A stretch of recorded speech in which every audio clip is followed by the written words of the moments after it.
मंगलाचरण. सिद्धं सुद्धं प्रणम्य जिनेन्द्रवर्णेनि चन्द्रमकरन्दं गुणरयणभूषणोदयं जीवस्य परुवर्णं मोक्षम्. जेवढं चारित्र, जेवढं सिद्धांत चक्रवर्ती नेमिचंद्र आचार्य की जय. जेवढं चारित्रवृत्ती समाधी सम्राट आचार्य शांती सागरजी महाराज की जय. जेवढं प्रातस्मरणीय गुरुदेव समंत भद्रमुनी महाराज की जय. जेवढं परमपूज्य आचार्य प्रौढेक्षण सुंदर सागरजी महाराज की जय. जेवढं परमपूज्य मुमदीक्षा गुरु वात्सल्य सिंधू आचार्य सुयश सागरजी महाराज की जय.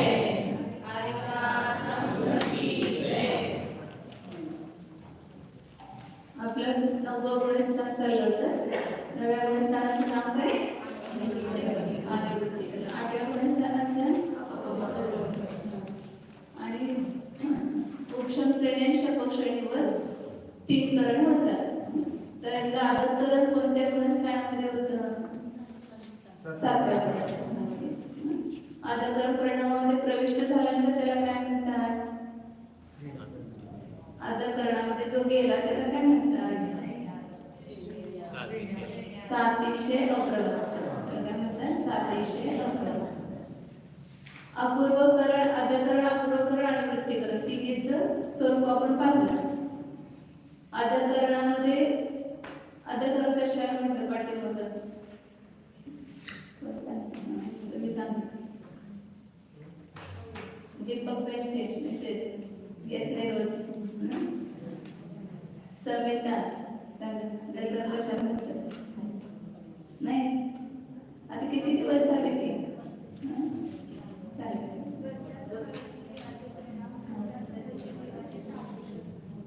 वरच्या सगळ्यांचे जीवनचे परिणाम खालच्या परिणामाशी सदृश असतात. त्याला काय म्हणतात? आदतप्रवृत्ती. त्याची हे व्याख्या.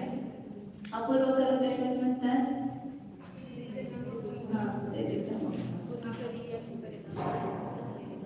प्रत्येक समयाला सांगायचं, प्रत्येक समयाला पूर्वीनं प्राप्त झालेले असे परिणाम प्राप्त होतात. जे पहिल्या समयापेक्षा दुसऱ्या समयामध्ये अपूर्व परिणाम, म्हणजे पहिल्या समयात कुणालाही झाले नाही तसे दुसऱ्या समयात, दुसऱ्या समयात कुणालाही झाले नाही तसे तिसऱ्या समयात असे नवीन नवीन अपूर्व परिणाम प्राप्त होतात. त्यास काय म्हणतात? अपूर्वकरण. मग आदतकरण, अपूर्वकरण आणि वृत्तीकरण कशास म्हणतात? एका समयात सगळ्या परिणाम समान असतात. परिणामांच्या अपेक्षेने जेथे भेद असत नाही, जे परिणामांची विशुद्धी समान असते त्याला काय म्हणतात? अनिवृत्तीकरण परिणाम. आता पुढे आपण 10वं गुणस्थान आहे सूक्ष्म सांप्राय गुणस्थान. 58 नंबरची गाथा आहे.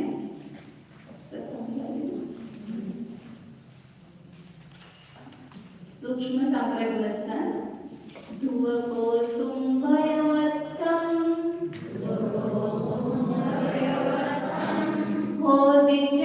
होदिजहासुहमराय संयुक्तं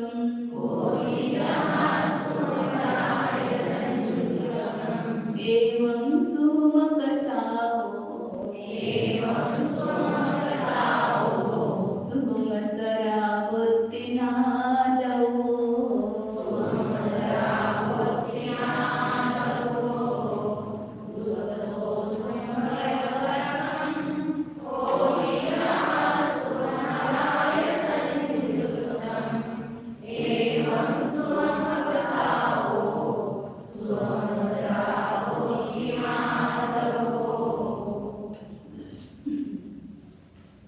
सूक्ष्म सांप्राय नावाचं काय आहे? त्या नावानुसार त्याचं स्वरूप आहे. सूक्ष्मच्या अर्थ अल्प, थोडासा. काय? सांप्राय म्हणजे कशाय, ज्या ठिकाणी आहे असे ते ज्याला काय सूक्ष्म सांप्राय गुणस्थान. त्याचं उदाहरण दिलं त्याने की ज्याहा दुःखकोसुंभयवत्तं सुहमराय संयुक्तं होती. ज्याप्रमाणे कुसुंबाच्या रंगाने, कुसुंब म्हणजे फळ आहे ते छोटं लाल रंगाचं असतं आणि त्याच्या रंगामध्ये आपण कपडे बुडवले, त्याच्यावर कोणता रंग चढतो? लाल रंग. परंतु त्या कपड्याला पण फिटकरीमध्ये भिजवले नाही, नुसतं त्या कुसुंबाच्या पाण्यामध्ये बुडवलं तर त्याचा लाल रंग त्या कपड्यावर असतो आणि ते धुवून टाकलं वस्त्र. लाल रंगात बुडवलं नाही, ते काय केलं? धुतलं. धुतल्यानंतर काय होतं त्याच्यावर? तो रंग सगळा निघून जातो, कारण तो त्याच्यात बसतच नाही. परंतु रंग निघून गेला तरी सुद्धा वस्त्रामध्ये काय येते? ती थोडीशी लालसरपणा, ती लालिमा येते, जे अत्यंत थोडा तो रंग राहतो त्याच्यावर. तसं ज्या ठिकाणी अत्यंत सूक्ष्म कषाय आहे, अत्यंत अल्पातक्य सूक्ष्म आहे, सगळं ते पूर्ण आपण गणित बघतो त्या लक्षात येते की किती अनुभव कृष होत होत होत होत अत्यंत थोडासा आनंद भाग कमी, आनंद भाग कमी, असं कमी कमी कमी होत अत्यंत थोडासा अल्प आनंद भाग एवढा शिल्लक राहिलेला असतो. आता ते थोडंसं पुढच्या गातात येणार आहे त्याचं स्वरूप, त्याला लक्षात येईल तुम्हाला परत. तर त्या सूक्ष्म रागानं त्या धुतलेल्या कुसुंबाच्या वस्त्राप्रमाणे जिथं सूक्ष्म रागाने युक्त जे ते असतं वस्त्र, तसं एवं सुमकसा ज्या ठिकाणी अत्यंत सूक्ष्म कशा आहे, फक्त लोभ आहे, क्रोध मान माया लोभ, त्यातलं पण संजीवलन तो सुद्धा आता अत्यंत पुष्टीगत लोभ आहे. तर ते पुष्टी म्हणजे काय थोडं सांगणार आहे तुम्हाला पुढच्या जातीमध्ये. तर त्याला काय म्हणतात? सूक्ष्म सराग, सूक्ष्म सांप्राय म्हणा, सूक्ष्म सराग म्हणा, सूक्ष्म कषाय म्हणा, सगळ्याचा अर्थ एकच आहे. सूक्ष्म कषाय स्थितीत असा जो जीव आहे तो सूक्ष्म सांप्राय वरती गुणस्थानवरती जीव आहे असं जाणवं, नांदव म्हणजे जाणवं. म्हणजे सूक्ष्म सांप्राय गुणस्थानाचं स्वरूप काय सांगायचं? ज्या ठिकाणी अत्यंत सूक्ष्म कषाय असतो त्याच काय म्हणतात? सूक्ष्म सांप्राय म्हणतात. आता ते सूक्ष्म म्हणजे किती आणि कसे आहे त्याचं अर्थबोध पुढच्या गाथेमध्ये सांगता येईल, दोन गाथेमध्ये. गाथा म्हणते 59 नंबरची. पूवा पूवा फटया, बांदर सुमगय किट्टी अणुभागा,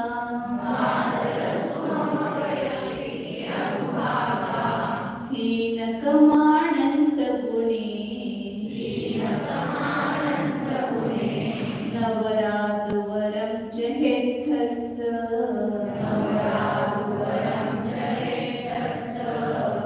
पूवा पूवा फटया, बांदर सुमगय किट्टी अणुभागा, हीन कमानंत गुणे, नवरादुवरं च हेठस.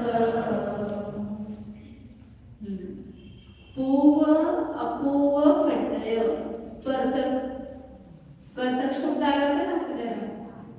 कधी तो स्पर्धक? अनुभागाचं ज्याला आपण वर्ण म्हणतो, वर्ग वर्गणा स्पर्धक. वर्गाच्या समूहाला काय म्हणतात? वर्गणा. वर्ग कशाला म्हणतात? समान अविभाग प्रतिच्छेदाला धारण करणाऱ्या प्रत्येक परमाणूला काय म्हणतात? वर्ग म्हणतात. आता त्यात पण थोडं काढून बघू ते तर त्या वर्गाच्या समूहाला वर्गणा आणि वर्गणाच्या समूहाला स्पर्धक म्हणतात. तर ह्याच्यामध्ये आता ही सगळी नावं तुम्हाला सगळे शब्द नवीन आहेत. त्या पूर्वस्पर्धक, अपूर्वस्पर्धक, बादलपृष्टी, सूक्ष्मपृष्टी, हे सगळं लब्धीसार शब्दासार ग्रंथामध्ये सूक्ष्म रूपाने सगळं वर्णन आहे. त्यांना आचार्य एकाला ते सगळं सांगून टाकले. त्यामुळे नवीन शिष्याला समजायचं म्हणजे फार आवड नाही. लब्धीसार ग्रंथ वाचल्यावर समजतं. तर तुम्हाला थोडं भावभाषण तर होणार आहे त्याचं, थोडक्यात सांगते तुम्हाला. तर हे 4 पृष्ठीगत अनुभाग ज्या ठिकाणी हीन क्रमान आहे, अनंतपट कमी कमी झालेला आहे. जगण्यापेक्षा उत्कृष्टापेक्षा जगणे खास, अशा प्रकारे तिथे हीन अनुभाग झालेला आहे. एवढं सांगितलं. त्याच्याबद्दल ते सूक्ष्म पृष्ठीचा उदय धाव्यामध्ये येतो ते सांगतात.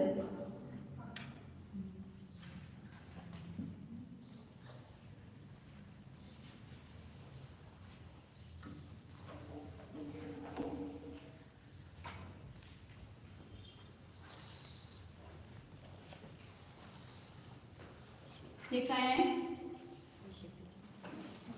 काय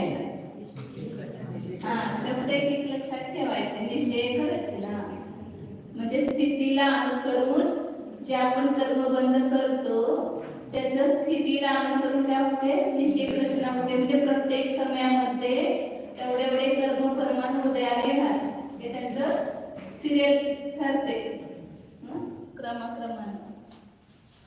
आता त्या निषेकामध्ये पुन्हा हे स्थितीला अनुसरून असे उदयाला येणार, परंतु एकेका निषेकामध्ये काय सांगितलं परत?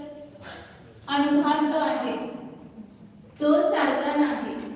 एका निषेकामध्ये सगळ्या परमाणूचा अनुभाग म्हणजे फल देण्याची शक्ती ती कशी असते?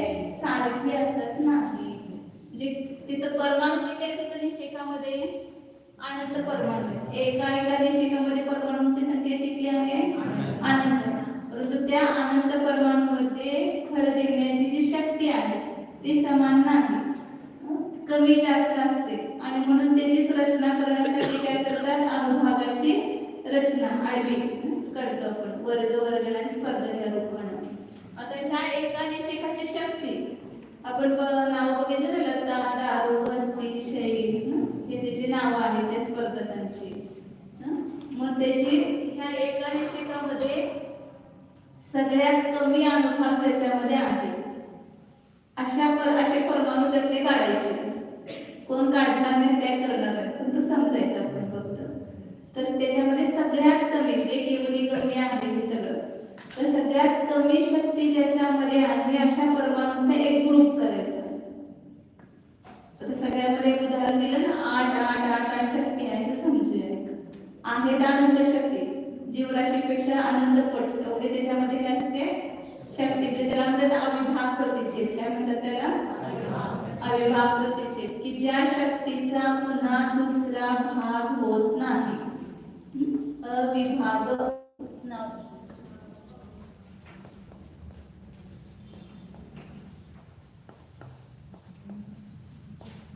प्रतिच्छेद असा छेद की ज्याचा विभाग होत नाही. असा तो छेद आहे छोटा की ज्याचा पुन्हा विभाग होणार नाही. असा सगळ्यात लहान शक्तीचा जो अंश त्याला म्हणायचा अविभाग प्रतिच्छेद. आणि हे किती असतात? एकेका परमाणूमध्ये जीवराशीपेक्षा अनंत पट एवढे अविभाग प्रतिच्छेद एकेका परमाणूमध्ये असतात. एवढी शक्ती असते परमाणूमध्ये फल देण्याची. जसे त्या परमाणूमध्ये स्पर्शाचे पण असतात की नाही अविभाग प्रतिच्छेद, स्निग्ध, वृक्ष वगैरे, तसे इथं त्या अनुभागाची शक्ती त्यामध्ये ज्ञानावरण असेल तर ज्ञानाचा घात करण्याची शक्ती, दर्शनावरणाचं असेल तर दर्शन गुणाचा घात करण्याची शक्ती, त्याला म्हणायचं अनुभाग. तर ती पॉवर एका परमाणूमध्ये किती असते? जीवराशीपेक्षा सुद्धा जेवढी जीवाची संख्या त्याच्यापेक्षा अनंतपट एवढी शक्ती असते. मग त्यातली पण सगळ्यात कमी जी शक्ती आहे त्या परमाणूंचा एक ग्रुप करायचा. जीवराशीपेक्षा अनंतपट सगळ्यामध्ये असणार, सगळ्यामध्ये समान नाही. सगळ्यात कमी जी आहे तर ती एक ग्रुप केला आपण, तर तो काय झाला? पहिला स्पर्धक. हे पहिला स्पर्धक नाही, एक वर्ग झाला. असे किती सापडतील? कमी कमी कमी शक्ती असणारे असे किती वर्ग असतील ह्याच्यामध्ये? वर्ग म्हणजे परमाणू किती असतील? तर ते पण अनंतच आहे. सगळ्यात कमी शक्ती असणारे परमाणू पण किती असणार? अनंत. अनंताचे अनेक प्रकार आहेत, त्यातलं हे छोटा अनंत घ्यायचा. तर असा ग्रुप घ्यायचा. एवढ्या परमाणूमध्ये शक्ती काय आहे? सगळ्यात कमी आहे. तर हा परमाणू एका एका परमाणूला काय म्हणायचं? वर्ग म्हणायचं. काय म्हणायचं? ह्या सगळ्यांच्या मध्ये शक्ती समान असणार फल देण्याची. अशा परमाणूंचा आपण एक ग्रुप केला म्हणून त्याला काय म्हणतात? समान अविभाग प्रतिच्छेदाला धारण करणाऱ्या. हे सगळे काय आहेत? एक एक थोडेच काढतो मी.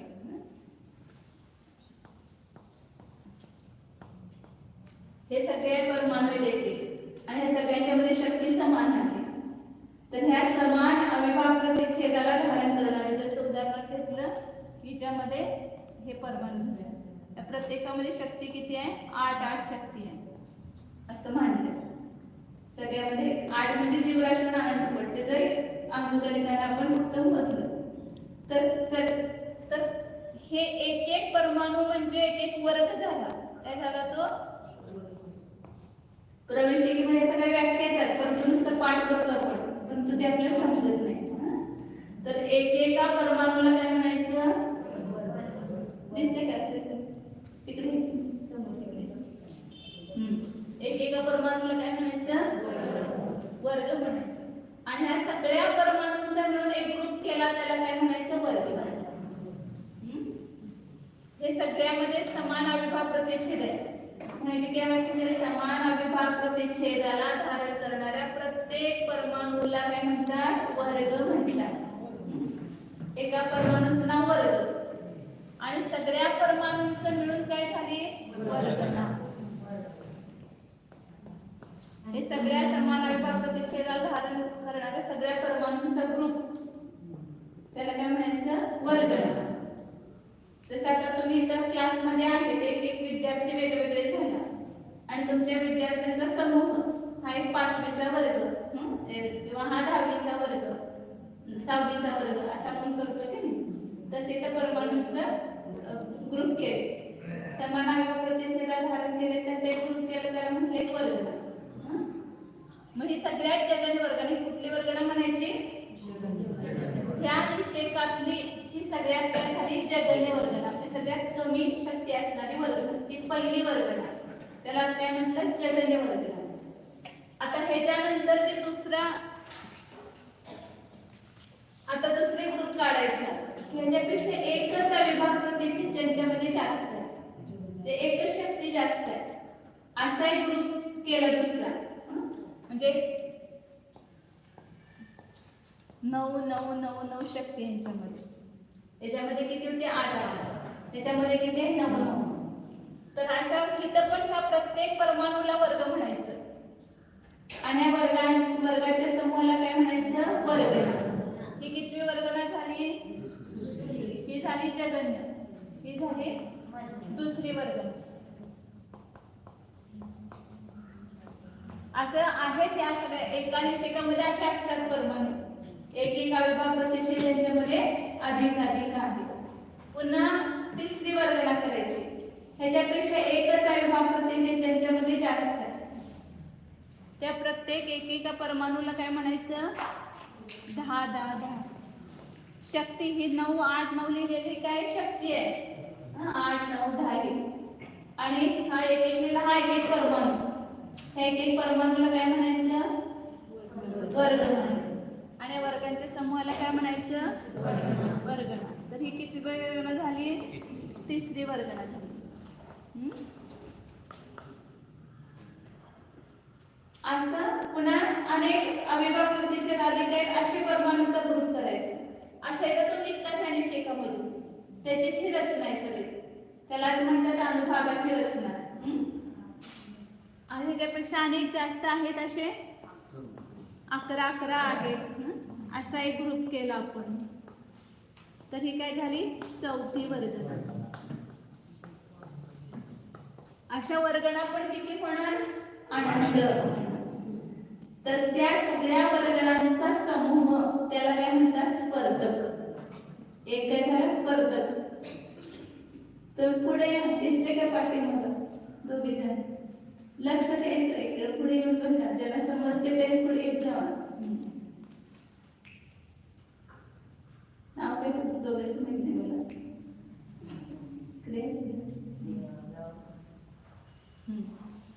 तर किती वर्गणा झाल्या? ह्या आपल्या अंकसंतुष्टीने 4 झाल्या, परंतु वास्तविक गणितामध्ये किती आहेत? अनंत वर्गणा आहेत.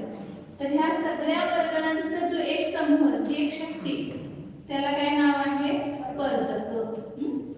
तो पहिला स्पर्धक. आता इथं आपण उदाहरणामध्ये 4 वर्गणीचा एक स्पर्धक घेतला, मग काय झाला? प्रथम स्पर्धक. याला काय म्हणायचं? प्रथम स्पर्धक.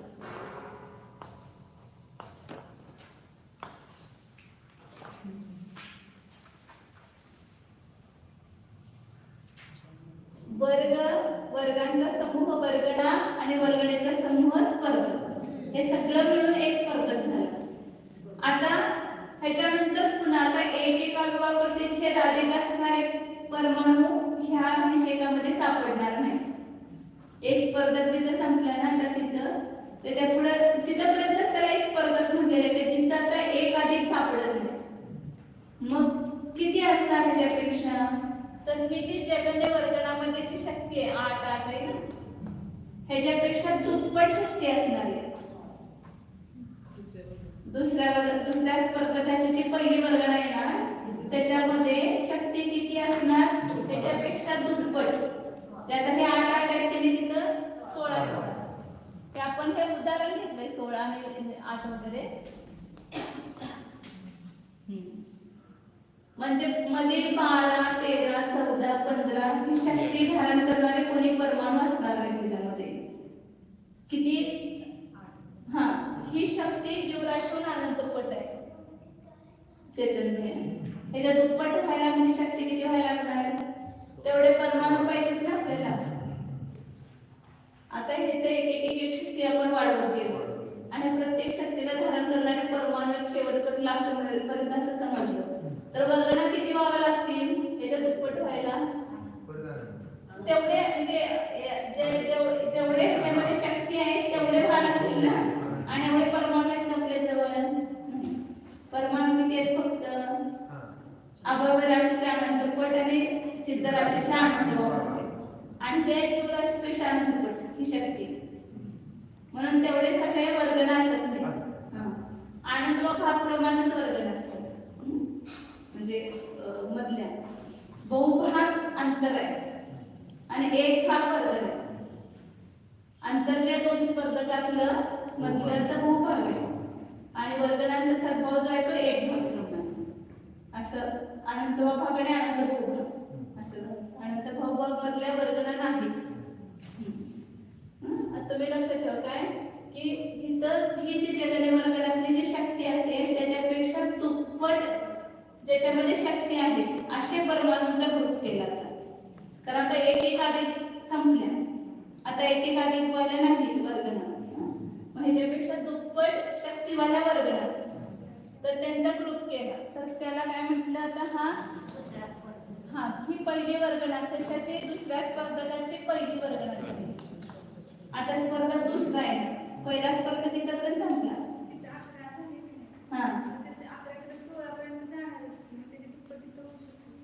हे आता आपलं गणित खूप छोट आहे काय म्हणजे हे म्हणजे काय सांगितलं तुम्हाला? 8 म्हणजे जीव राशी गुणिले अनंत एवढी संख्या येते. 8 म्हणजे 8 नाही, जीवांची संख्या किती? अनंत अनंत आणि त्याच्यापेक्षा पण अनंतपट एवढी शक्ती आहे त्या प्रकृतीची. मग इथे एक तिथं शेवटपर्यंत जात नाही. थोड्याच आहे समजा त्याच्यातल्या वर्गणा. मग त्याच्यानंतर गॅप असतो म्हणजे त्यामधल्या शक्तीला धारण करणारे परमाणू असतच नाही त्याच्यामध्ये. मग एकदम त्याच्यापेक्षा दुप्पट शक्ती असणारे परमाणू असतात. मग त्याला तिथून दुसरा स्पर्धक म्हणायचं. तर ही दुसऱ्या स्पर्धकाची पहिली वर्गणा. मग इथून पण पुन्हा थोडे अशा पाय सापडणार की एक शक्ती अधिक आहे, याच्यापेक्षा एकच अधिक आहे. तसे पुन्हा दुसरी वर्गणा 17. आता मी सगळं लिहित नाही. पुन्हा 18, 19 एक परमाणु वर्ग आणि ह्या वर्गांचा समूह ही पहिली वर्गणा. पुन्हा ह्या वर्गणा वर्ग आणि वर्गांचा समूह दुसरी वर्गणा, तिसरी वर्गणा, चौथी वर्गणा. असे हे 4 वर्गणा झाले की पुन्हा यांचा ग्रुप झाला त्याला काय म्हणणार? स्पर्धक. हा कुठला स्पर्धक झाला? दुसरा स्पर्धक, द्वितीय स्पर्धक म्हणतात त्याला. अशा प्रकारे पुन्हा त्याच्यामध्ये गॅप असणार. मग पुन्हा पुढची जी तिसरा स्पर्धक येणार त्याची जी पहिली वर्गण येणार त्यातला पहिल्या वर्गणातली जे वर्ग आहे त्याच्यामध्ये शक्ती किती असणार? त्याच्यात तिप्पट करायचं, त्याच्यात दुप्पट नाही करायचं. पहिल्या वर्गणीच्या तिप्पट तिथूनच जायचं. तिसरा स्पर्धक म्हटलं की हे सगळं पुढे जाय मी बरोबर लिहायला लागले परंतु हे एकाच निषेकामधले पुढे रचना आहे सगळी. निषेकाचे परमाणू आहेत त्या परमाणूलाच घेऊन काय केले त्याचे स्पर्धक केले. मग हे पुढे काय सांगितलं? हे जे तिसऱ्या तिप्पट करायचं 8 × 24 24 अविभाग प्रतिच्छेद आहे. हे सगळं खोटं गणित आहे तुम्हाला फक्त समजण्यासाठी.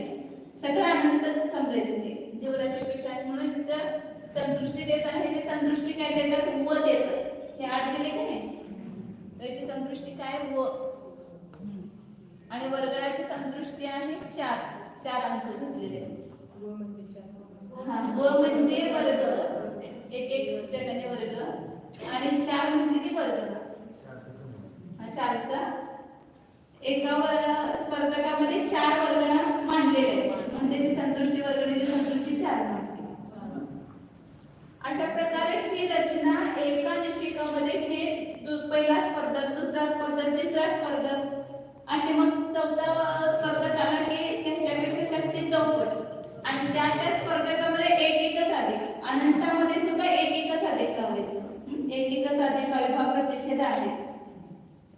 अशा अनंत स्पर्धकाची एक गुणहानी होते आणि अशा गुणहानी किती असतात अनंत गुणहानी. एका निषेकामध्ये अनुभागाचे गुणहानी किती आहेत अनंत गुणहानी.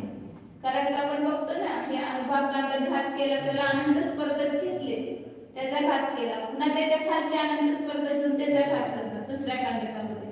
अशी अनंत स्पर्धक खूप स्पर्धकांची संख्या आहे. अनंत स्पर्धकांची संख्या आहे. तर हे ह्या सगळ्या स्पर्धकांना काय म्हणतात पूर्व स्पर्धक. काय म्हणायचंय ना म्हणजे आता ही रचना वर्ग वर्गणा स्पर्धक कुठं आहे त्या प्रत्येक निषेकामध्ये. असं ही एका निषेकाची दाखवली अशी प्रत्येक निषेकामध्ये ही सगळे असणार. जगणे वर्ग वर्गणा मग पहिला स्पर्धक असं प्रत्येकामध्ये असणार.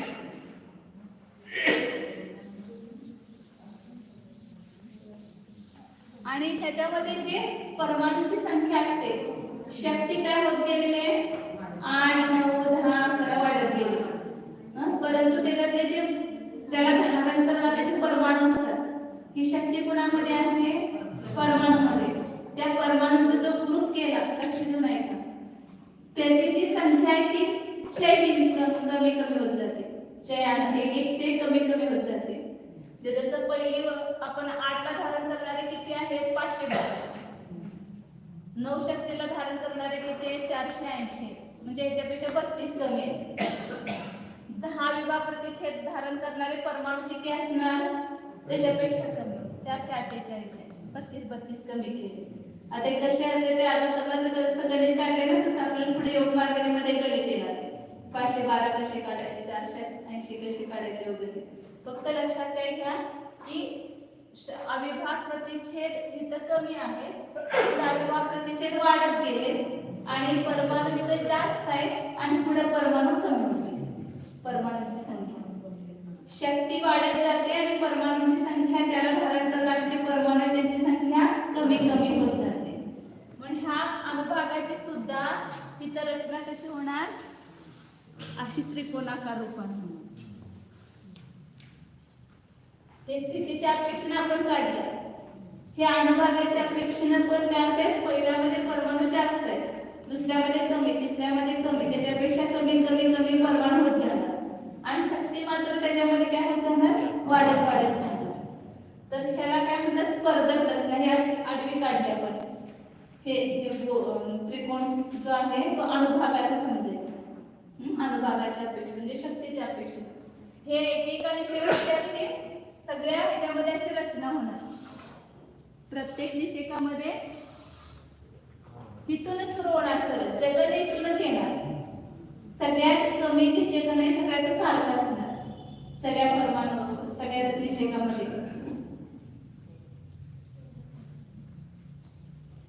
आणि समान प्रकृती त्याच्यामध्ये उत्कृष्ट पण सारखं असणार. आपला आता ह्याच्यामध्ये आलं अनुभागामध्ये.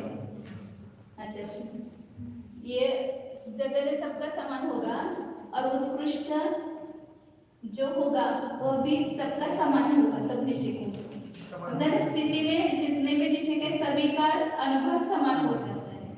तो इसलिए यहाँ पर ये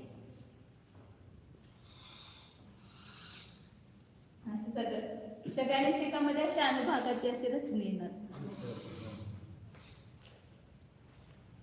पूर्ण ह्या शेवटच्या निषेकापर्यंत अनुभागाची अशी रचना आहे. परमाणू सारखेच राहणार का? वरती पण परमाणू सारखेच राहणार का? परमाणू कमी जास्त होऊ शकते, कारण प्रत्येक ह्याच्यामध्ये वेगवेगळे परमाणू आहेत. एक बंधाच्या पेक्षेने रचना, पुन्हा सत्वाच्या पेक्षेने, असं वेगवेगळं त्याचं पुन्हा आहे गणित.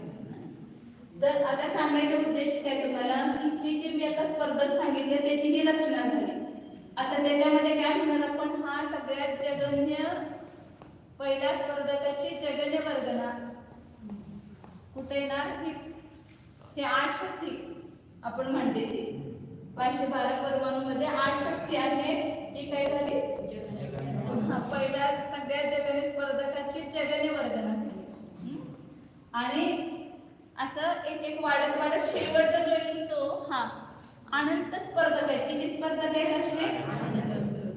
अनंत लतारूप, पुन्हा अनंत दारूप बसतात. आता हे तर 9 गुणस्थानामध्ये 2च असतात लता दारू, परंतु सामान्य संसारावस्थेमध्ये ज्याला बघतो आपण त्याला आनंद स्पर्धक लतारूप असणार, आनंद स्पर्धक दारूरूप, पुन्हा आनंद स्पर्धक अस्थिरूप, पुन्हा आनंद स्पर्धक शैलरूप, असे ते अनंत असतात स्पर्धक. आता इथं फक्त लताने दारूरूप आहे समजा. तर त्यातला सगळ्यातला शेवटचा त्याला काय म्हणायचं, उत्कृष्ट स्पर्धकाची उत्कृष्ट वर्गना. मग हे अनंत आहे म्हटल्यानंतर आता ह्याची शक्ती 8 आहे. आणि समजा आता इथं 10 स्पर्धक आहेत असं समजूया आपण अनंत म्हणजे. तर 10वा स्पर्धक येणार शेवटचा, तर त्याची शक्ती किती असणार, त्याच्यापेक्षा किती पट असणार, पहिल्या स्पर्धकापेक्षा दुसऱ्या स्पर्धकामध्ये दुप्पट, पहिल्यापेक्षा तिसऱ्यामध्ये तिप्पट, चौथ्यामध्ये पहिल्यापेक्षा चौपट. तर आता 10वा स्पर्धक असेल तर किती पट होणार, 6 पट होणार किती. तसं तर वास्तविक गणितामध्ये अनंत स्पर्धक आहे. मग सगळ्यात शेवटचा स्पर्धक किती पट असणार, अनंत पट असणार की. म्हणून तिथे काय सांगितलं की ही सगळ्यात उत्कृष्ट वर्गनापेक्षा हा जे जगन्य वर्गन आहे ते अनंत पट कमी शक्ती आहे. आता याच्यात हे सांगितलं ना भाग त्यापेक्षा सांगतो अनंत पट कमी शक्ती आहे. उत्कृष्टापेक्षा जगन्यामध्ये म्हटलं तर काय म्हणणार, अनंत पट कमी. आणि इकडून म्हटलं की काय म्हणणार, अनंत पट जास्त म्हणणार. इकडून 8 ते 80 तर आहे समजा, 80 81 82 83 असं येणार. तर हे तासपट आहे. आणि 80च्या पेक्षा हे कितवा आहे, 10वा भाग आहे. तर इकडनं 8च्या पेक्षा 80 किती आहे, दसपट आहे. 80च्या पेक्षा 8 किती आहे, 10वा भाग आहे. इथे जेवढं पट होईल तेवढंच त्याचा 10वा भाग. आता ही झाली पूर्वस्पर्धकाची रचना. अशी नेहमी जो आपण कर्माचा बंध करतो त्याची स्थितीच्या अपेक्षा अशी रचना होते आणि अनुभागाच्या अपेक्षेनं अशी आडवी रचना होते. आडवी रचना होते म्हणजे त्या निषेकातल्या परमाणूंची शक्ती वेगवेगळी विभागली जाते प्रत्येक परमाणूमध्ये. मग ती त्याची अशी ठेवली आपण ती रचना केली. मग हे सगळ्या आपल्या संसार अवस्थेमध्ये अशा प्रकारे स्पर्धकांची रचना होते. म्हणून याला काय म्हणतात, पूर्व स्पर्धक नाव दिले. काय नाव दिलेलं, म्हणजे संसार अवस्थेमध्ये जो अनुभाग बांधतो आपण ते सगळे पूर्व स्पर्धक. आता दुसरी नवीन रचना होणार त्याच्यापेक्षा आपण पूर्व म्हणतो. आता जसं जुना आणि नवीन हे 2 शब्द काय आहेत, तौलिक आहेत ना. आता आपण नवीन साडी आणली की पूर्वीची काय झाली, जुनी झाली. तसं आता नवीन स्पर्धकाची रचना होणार आहे 9व्या गुणस्थानात. त्याच्या अपेक्षेनं ह्या पूर्वीच्या स्पर्धकाला काय नाव दिलं, पूर्व स्पर्धक नाव दिलं. आता ज्यावेळेला 9व्या गुणस्थानात हा जीव जातो त्यावेळेला अंतरकरण, काल सांगितलं होतं तुम्हाला, अंतरकरण करतो. 21 प्रकृतींचं काय करतो, अंतरकरण करून उपशम करतो. तर ज्यावेळेला ते अंतरकरण होतंय त्याच्यानंतर काय काळ गेल्यानंतर तिथं अपूर्व स्पर्धकाची रचना होते. अपूर्व स्पर्धकाची रचना होते म्हणजे काय होतंय, तर पूर्वी संसारावस्थेमध्ये एवढा कधीही कमी अनुभाग झाला नाही त्या परमाणूमध्ये, तेवढा आनंद भाग कमी करतो, आनंद गुणा कमी करतो. म्हणजे ही जी जगन्य वर्गण आहे ह्याच्यापेक्षा कमी अनुभाग कधीही संसारावस्थेमध्ये होत नाही. आपले सगळ्याचे जगन्य आहे ना, ह्याच्यापेक्षा कमी अनुभाग कधी होत नाही. परंतु ज्याला 9व्या गुणस्थानात हा अंतर्भरण केल्यानंतर ह्यामध्ये जे असणारी शक्ती आहे ह्याच्यापेक्षा सुद्धा ती शक्ती काय करतो, अनंतपट कमी करतो आणि अपरस्पर्धकांची रचना होते त्याच्या खाली. त्याच्या खालीच मी करते हे. म्हणजे ह्यातलेच परमाणु घेतले, हे जे ह्या शक्तीने जे परमाणु होते त्या शक्तींची शक्ती कमी करून त्याला तीन शक्ती रूपाने परिणत होऊन त्याची स्वतंत्र रचना झाली. तर ह्याला काय म्हणतात ठिकाणी अपूर्व स्पर्धक. आता हे अपूर्व स्पर्धक जे आहेत चेतन भैया, एक गुणाने रूप पण नाहीये, एक गुणाने पण नाही होत त्याची, ते कमी आहे तेवढे. एका गुणाने मध्ये जेवढे स्पर्धक आहेत ना त्याच्या पण त्याला काय म्हणतात अनंत वापर एवढे अपूर्व स्पर्धक होतात. अनंत गुण हा, हे अनंत गुण आहेत. त्यातलेच परमाणु घेऊन, काही परमाणु घेऊन त्यांची शक्ती इतर ह्या जगन्य वर्गणीपेक्षा सुद्धा अनंतपट कमी झाली. एक गुण नाही, म्हणजे त्याच्यामध्ये अनंत स्पर्धक आहेत की त्याच्यामध्ये पण अनंत स्पर्धक आहेत हे, परंतु एक गुणाने रूप पण नाही येते. एका गुणाने मध्ये अनंत स्पर्धक असतात ना, तर ह्याच्यामध्ये जे आहे स्पर्धक ते किती आहेत, स्पर्धक शलाकेचा अनंतवा भाग आहे, असंख्यत्व आहे, अनंतवा भागच आहे.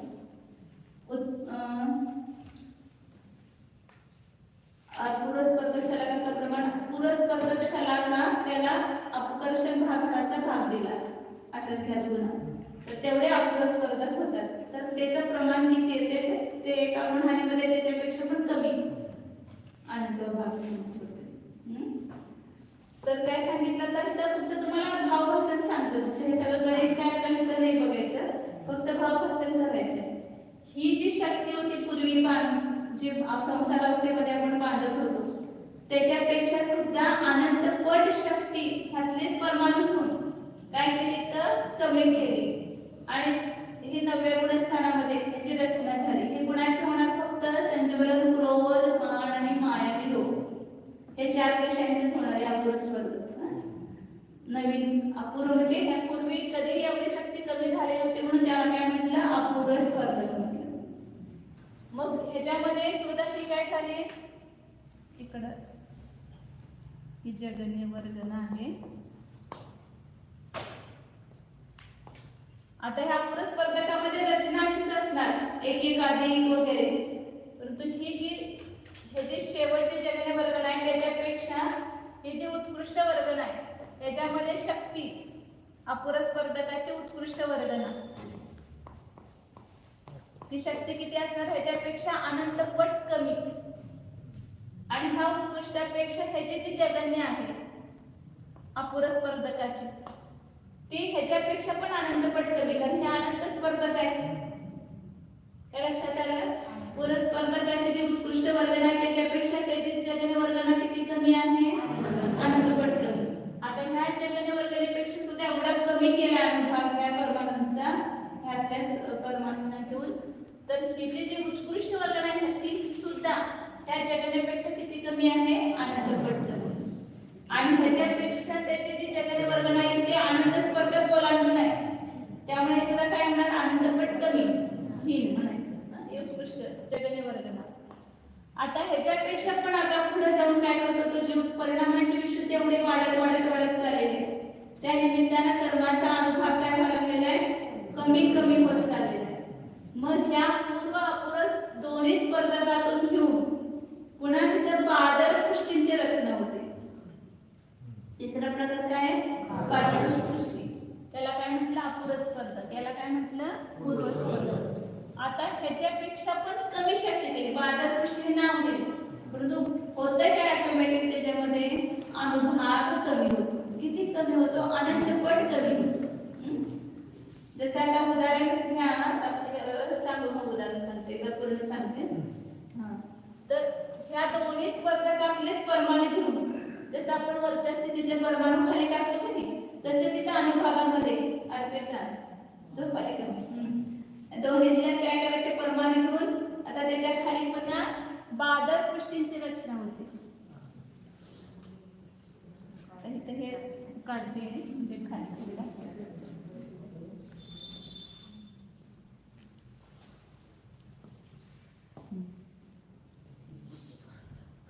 त्याच्या खाली कशाची रचना झाली? बादल पुष्टी म्हटलंय ना.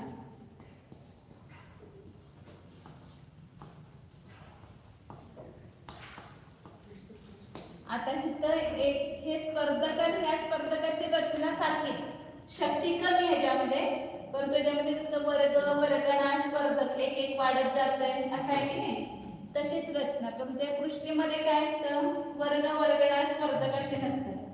प्रत्येक एक ग्रुप, ह्याला ही एक पृष्ठी म्हटली, ही दुसरी पृष्ठी, तिसरी पृष्ठी, चौथी पृष्ठी, पाचवी, अशा ह्या पण अनंत पृष्ठी होतात. तर इथं वर्ग वर्ग एक एक अविभाज्य प्रतिच्छेद वाढत जाणं हा प्रकार नाही. इथं प्रत्येक पृष्ठीमध्ये ह्याच्यापेक्षा ह्याचा अनुभाग अनंतपट वाढत जाणार. इकडे वर्ग ह्याच्यापेक्षा अनंतपट जास्त, ह्याच्यापेक्षा अनंतपट, ह्याच्यापेक्षा अनंतपट, अनंतपट आणि हा अनंतपट, आणि ह्याच्यापेक्षा ह्या अनंतपट आहे. कोण? अपरस्पर्धकाची चगल वर्गणा. या बादल पृष्ठीची जी उत्कृष्ट पृष्ठी आहे ही काय म्हणणार शेवटी आपण? उत्कृष्ट पृष्ठी. आणि शेवटची काय ना? जगन्य पृष्ठी. तर त्या अपरस्पर्धकाची जी जगन्य वर्गणा होती, सगळ्यात कमी शक्ती असणारी वर्गणा, त्याच्यापेक्षा पण अनंतपट कमी शक्ती ही पृष्ठी झाली. पृष्ठी म्हणजे अनुभाग पृष्ठ केलाय म्हणून याचं नाव काय पडलंय? पृष्ठी. त्याच्या पृष्ठ केला म्हणजे अत्यंत क्षीण झालेला आहे अनुभाग. तर याच्यापेक्षा कमी झालं तर ही उत्कृष्ट पृष्ठी झाली, आणि त्याच्या खालच्या पृष्ठींची जी शक्ती असणार ती वाढती असणार. खाली कमी होत जाणार, इकडून इकडं वाढत जाणार आणि इकडून इकडं कमी होत जाणार. तर ह्या उत्कृष्ट पृष्ठीपेक्षाही जगन्य पृष्ठी किती वेळा? अनंतपट. जेवढ्या पृष्ठींची संख्या आहे ना तेवढ्या अनंतपट कमी झाली त्यातली शक्ती. ज्या जगन्य पृष्ठीतली जी शक्ती आहे ती अत्यंत कमी आहे अनुभागाची शक्ती. आता त्याच्यानंतर पुन्हा काय करतो? हे बादल पृष्ठी चारी कशांचं होतं? क्रोध, मान, माया. परंतु सूक्ष्म पृष्ठी फक्त लोभाची होती. ज्यावेळेला लोभाचा उदय येतो शेवटी, क्रोधाचा नाश करतो, मग मानाचा नाश करतो, मग माया कशाचा नाश करतो, आणि मग लोभ कशा एक शिल्लक राहिलेला असतं. त्यावेळेला त्या लोभ कशाचे काय होते? आता हे सगळं ज्यावेळेला पृष्ठी होतात त्यावेळेला हे सगळं पूर्व अपर स्पर्धक पृष्ठी रूपानेच परिणमते. सगळं द्रव्य स्पर्धक रूपाने राहतच नाही. मग ते बादल पृष्ठी म्हणतात त्याला. आणि ह्या बादल पृष्ठींची पुन्हा काय करतो? सूक्ष्म पृष्ठी करतो.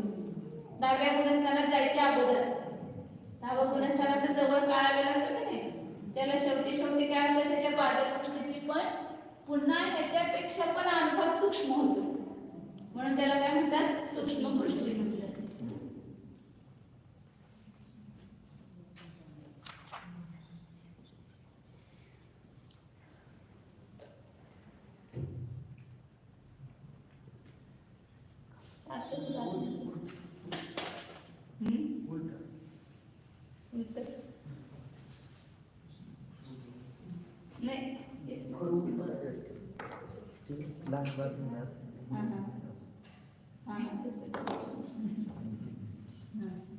आता ह्या बादल पृष्ठींची पण काय होते? आता सूक्ष्म पृष्ठी होते, म्हणजे ह्याच्यापेक्षा अनुभाग कमी होतो, अनंतपट कमी होतो. मग ती ज्या सूक्ष्म पृष्ठींची रचना झाली कमी आहे ती.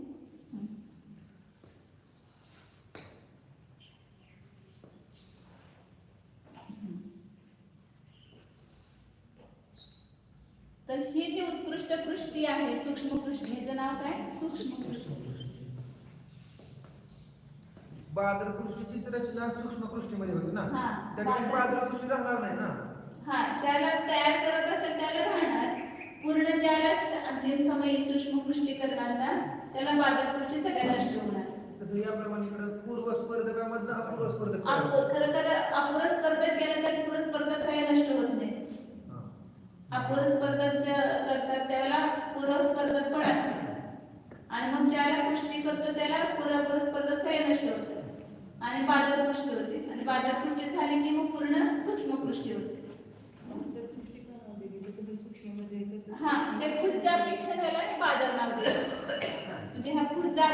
अनुभाग सूक्ष्म करणार आहे त्याच्यापेक्षा स्थूल आहे. बादर म्हणजे स्थूल आहे अनुभाग, म्हणून त्या नाव त्याला सूक्ष्म दिलं, याला बादर दिलं नाही, याला सूक्ष्म दिलं. जसे पूर्वच्या अपेक्षेला अपूर्व म्हटलं, अपूर्वच्या अपेक्षेला पूर्व म्हटलं तसं. मग हे फक्त लोभाचेच होते, एवढं लक्षात द्यायचं. हे बादर चारी कशांचे होते. मग ही जी सूक्ष्म कृष्टीची उत्कृष्ट कृष्टी आहे आणि खाली कोणती आहे जगन्य कृष्टी.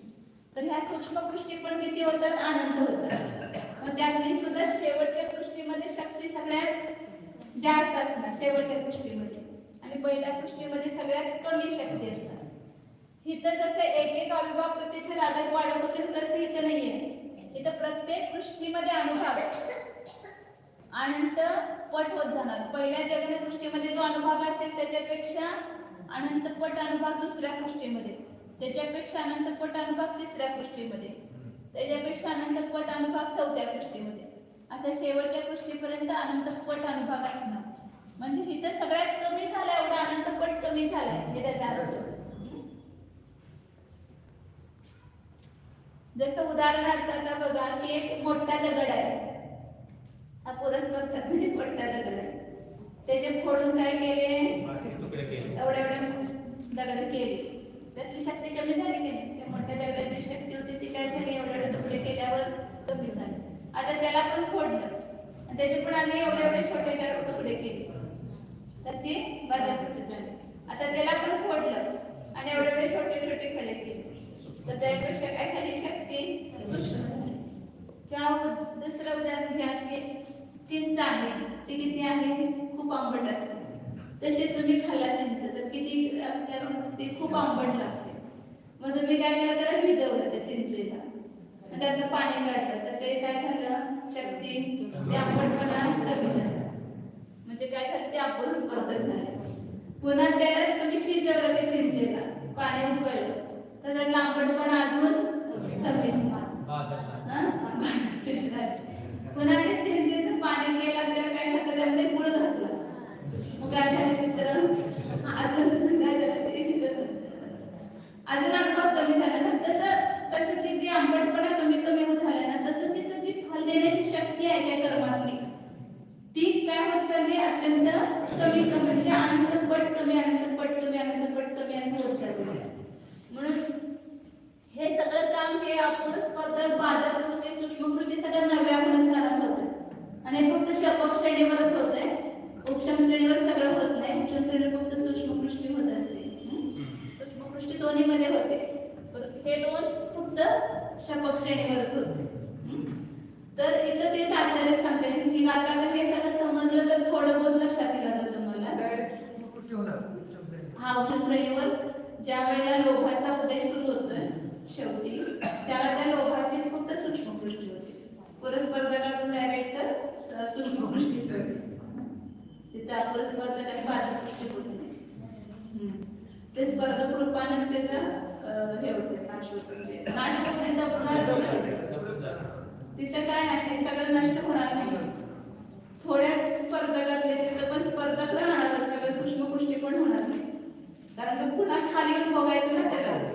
सत्तेमध्ये ते स्पर्धक राहणारच फक्त त्यातले थोडे स्पर्धकातले थोडे परमाणूतून त्यातली सूक्ष्म कृष्टी तयार होणार आणि 10व्या गुणस्थानात त्याचा उदय येणार. पुन्हा येताना पण 10व्या गुणस्थानात उदय येणार आणि पुन्हा ते स्पर्धक रूपच होणार 9व्या गुणस्थानात आले की. म्हणजे तिथे 10व्या गुणस्थानात भोगण्यासाठी थोडे परमाणूची फक्त सूक्ष्म कृष्टी रूपाने रचना होणार. बाकी पूर्ण स्पर्धक तसेच राहणार सत्तेमध्ये. द्वितीय स्थितीमध्ये तसेच राहणार. द्वितीय स्थितीतल्याच काही परमाणूंची सूक्ष्मकृष्टी करतो आणि त्या सूक्ष्मकृष्टीचा उदय 10व्यामध्ये येणार. उपशम श्रेणीवर पण 10व्या गुणस्थानात सूक्ष्म श्लोक असणार ना.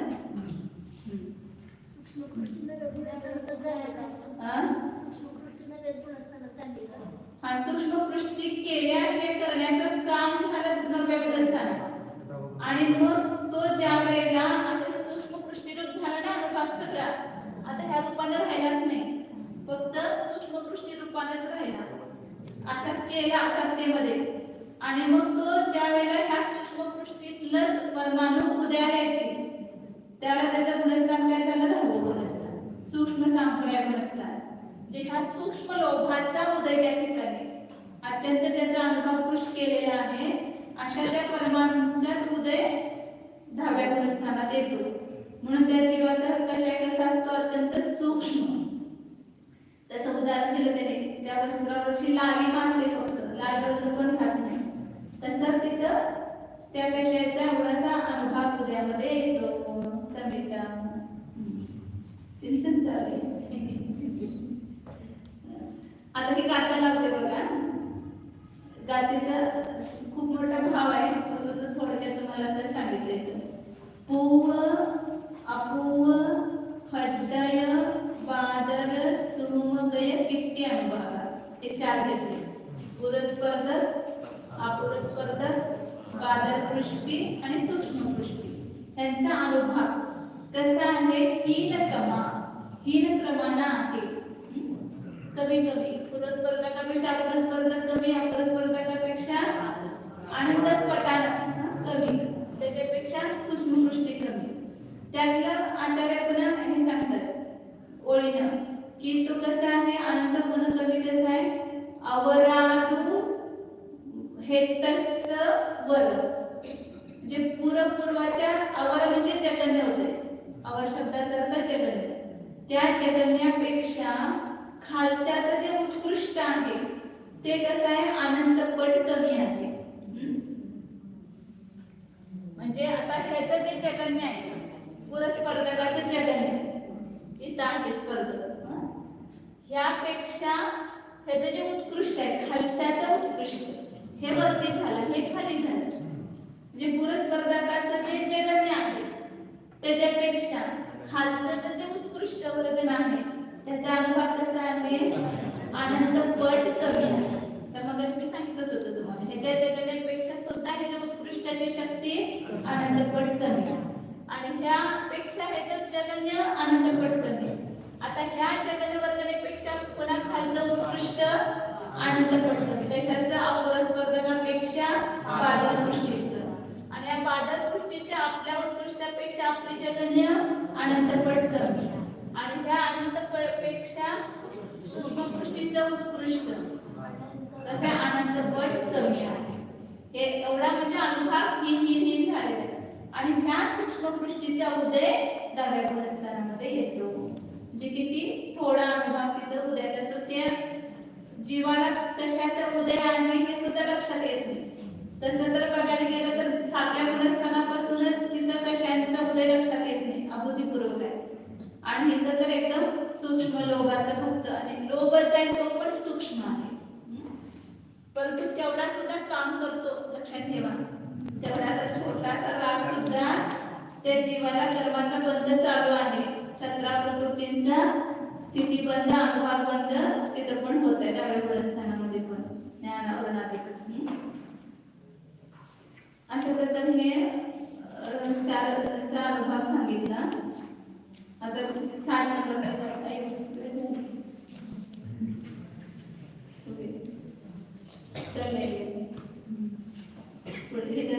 ते होतं थोडंसं.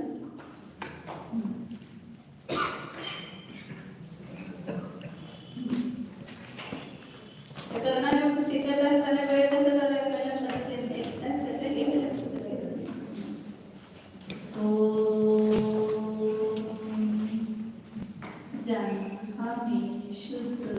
चैतन्यमय जीवचा ज्ञान दर्शन संपन्न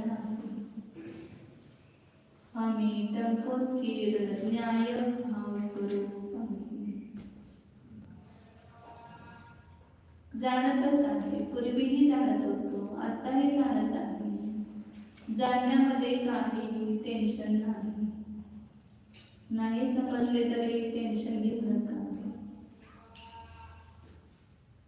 नाही जाणले हे तरी मी जाणले की नाही, म्हणजे मी जाणत होतो, मी जाणणार आहे हे सिद्ध होतं त्यावेळी. तर आपल्याला ज्ञानमय अनुभव करा. माझे संपूर्ण प्रदेश ज्ञानमय आहे. हा मी चैतन्यमय आहे, अनंत सुखाचा पिंड आहे. शुद्ध चैतन्य स्वरूप